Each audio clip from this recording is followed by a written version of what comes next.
guys! Welcome to my YouTube channel, Delia Love Dave Fanatics. So, maulang araw po sa ating lahat, mga ka-Dave Fanatics. So, ngayon po, may mga concern po tita na nag-send po sa akin ng mga screenshot based po doon sa comment nila na pinapalayas po si Tita Ethel sa Manalatas. Wala po tayong karapatang palayasin si Tita Ethel doon. Number one po, hindi naman po tayo ang may-ari ng bahay. Pangalawa po, bakit daw number one hindi daw pantay ang pagmamahal ni Tita Ethel sa mga bata? Number one naman talaga dyan is ang una niyang minamahal si Kuya Dave. Kaya nga siya umuwi ng galing ibang bansa kasi ang inuuwian niya si Kuya Dave. Di po ba? Alam po natin yun, tanggapin man natin at kahit sabihin na natin wala namang pinagbago mahal din naman ni Tita Ethel si Luis. Ano ba ang kinakagalit nyo doon? Hindi ba porket mas marami ang attention ni Tita Ethel sasabihin nyo ng plastic ng kung ano-ano? Ito pa, walang kasalanan si Tatay Ramil kung magkasakit si Kuya Dave. Hindi naman all the time nababantayan niya yung mga anak niya, hindi naman all the time nababantayan niya sa mga bagay-bagay na yan. So, kailangan din ni Tatay Ram maghanap buhay din. Kung hindi siya maghahanap buhay, anong ipapakain niya doon sa pamilya niya? Di po ba? Wag naman po nating isisi lahat sa tao. At saka naman doon sa may sa vlog naman po nila na pinost ko po dito sa social media na opo, hindi po magandang mga biro po yon kasi sakit po yon. Pero doon naman po, wag nating iba si Tita Ethel. Kumbaga, actingan lang naman po yon, wala naman pong katotohanan. Alam niyo, nakakainis lang kasi yung lahat na lang ng bagay, lahat na lang napapansin po nila, lahat na lang ng galaw napapansin po nila.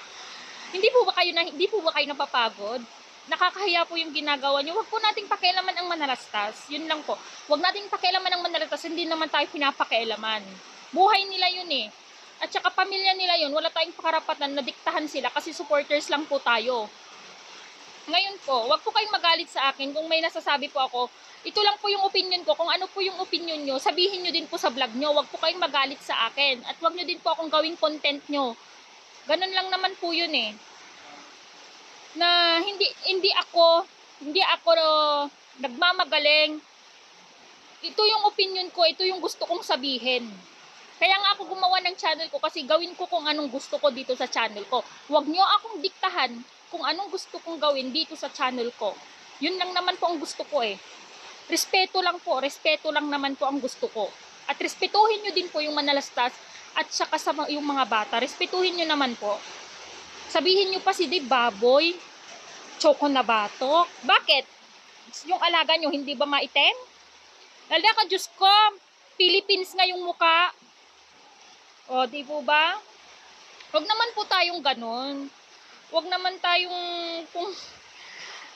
po nating i-bash yung isang bata kung hindi nyo pag-aano na nalalapitan yung bata ding gusto nyo. Hindi naman po tayo perfectong tao Hindi naman lahat tayo may pagkakamali. Lahat tayo may kulang dito sa ating katawan. Lahat tayo may something dito na hindi maganda dito sa ating katawan. So wag nating gawin yung mga sarili nating perfect because it's not a perfect. Hindi po tayo lahat perfect. Yung mga bagay-bagay na hindi pa nangyayari, wag po nating pangunahan. Dahil ang Diyos lamang ang nakakaalam kung paano, kung kailan mangyari, kung anong mangyayari. Di po ba? Nakakainis lang po kasi magbasa.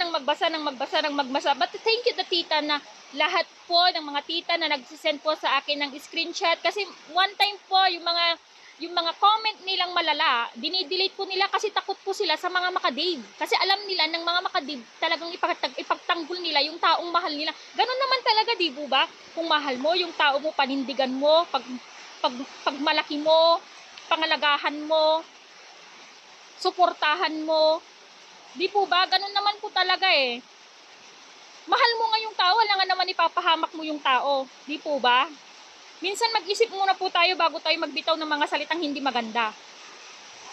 Kaya ako po ay nagpapasalamat sa lahat ng mga tita na nagmamahal sa Tekram family, sa Kuya Dave, sa mga titas po. Thank you so much. At sa lahat po na nanonood at sumusuporta po sa aking channel, maraming salamat po. Sige po, mag-ingat po kayo lagi. Ngayon kasi tag-ulan, yung mga iba po na baha po, sana po just pray po na sana po itigil na po yung ulan para sa ganun po. Kawawa naman po yung mga mga nabaha at saka sa mga na-landslide po, ingat po kayo lagi. God bless po. Ayun lang naman po. Thank you po.